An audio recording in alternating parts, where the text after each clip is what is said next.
Alright, yo guys, welcome back to some video. So today I want to make a quick video.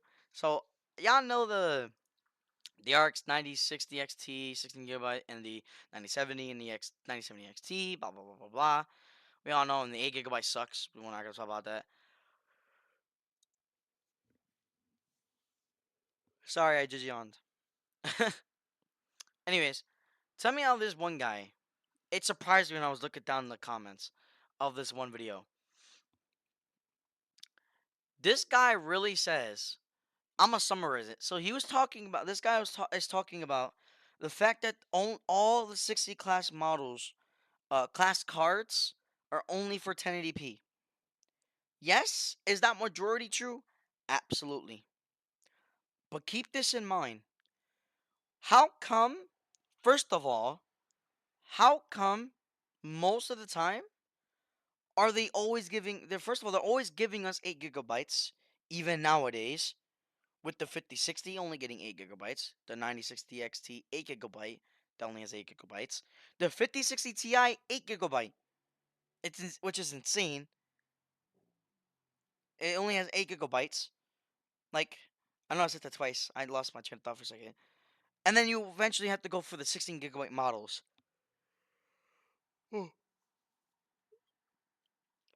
That's the only reason why most people can't do anything higher than 1080p. Now, I'm not saying a 7600 or RTX 4060 or an RTX 9060 XT 8 gigabyte and a 5060 8 gigabyte can't do some 1440p, which they definitely can, but you need to use heavy upscaling because of VRAM limitations, not hardware limitations.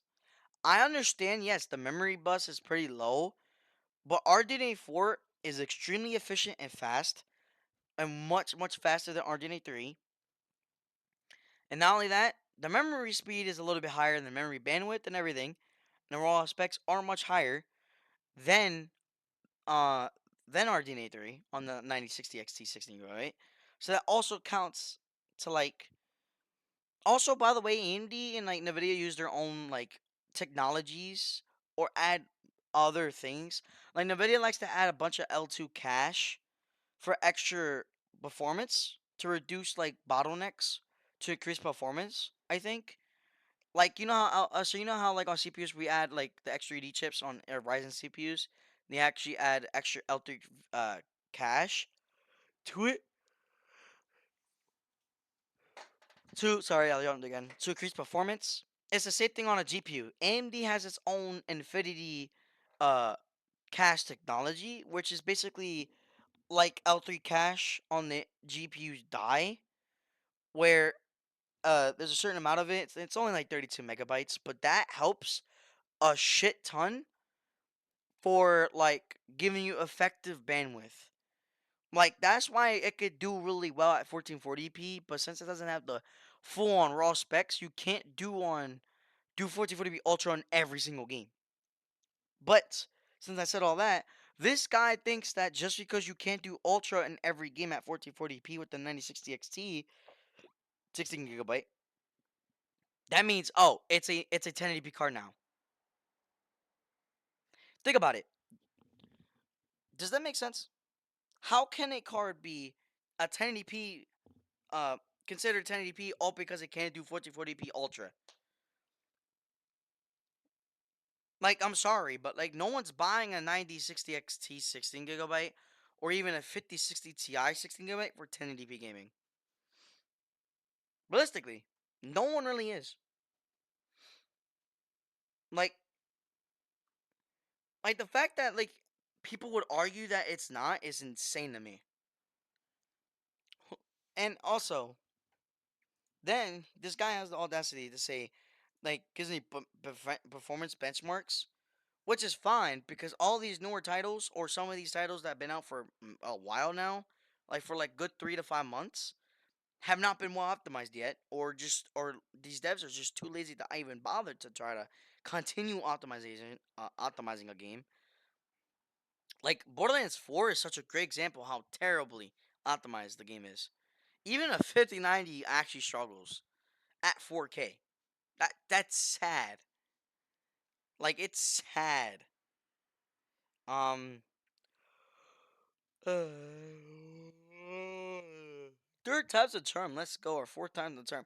Anyways, and then I replied saying that just because, if like, so you're telling his logic is basically saying if a card doesn't hit max settings at a certain resolution in every game, that means it's not that card is not built for that specific resolution. So the okay, so for example, the 5090 can do 8K gaming, okay? But just because it can't do 8K high to ultra in every game does not mean it's not an 8K graphics card. Okay?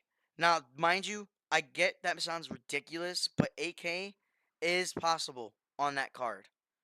I've seen benchmarks. I'm actually very surprised. And Forza 5, which is a one of the most optimized racing games I've ever seen out of all games, right? You're actually able to hit 8K ultra settings, native performance, and hit 60 to 70 FPS. Not kidding. Not kidding. With the 5090, it's crazy. I'm actually impressed that the 5090 is even built for fucking 8K gaming. But it doesn't. But it does make sense. It has over 32 has up to 32 gigabytes of GDDR7 memory, and has a huge memory bus. So I'm not fully surprised. That shit is crazy. Um, but I named a shit ton of GPUs that are so over the top for 1080p. Even the 3070 Ti to this day can do some 1440p. Because the 3080 and 3080 Ti can easily do 1440p perfectly fine in a good amount of demanding titles. Even if they're not the newest, it could still do it. Same thing with the 3070 Ti. And I'm glad this motherfucker finally did not reply.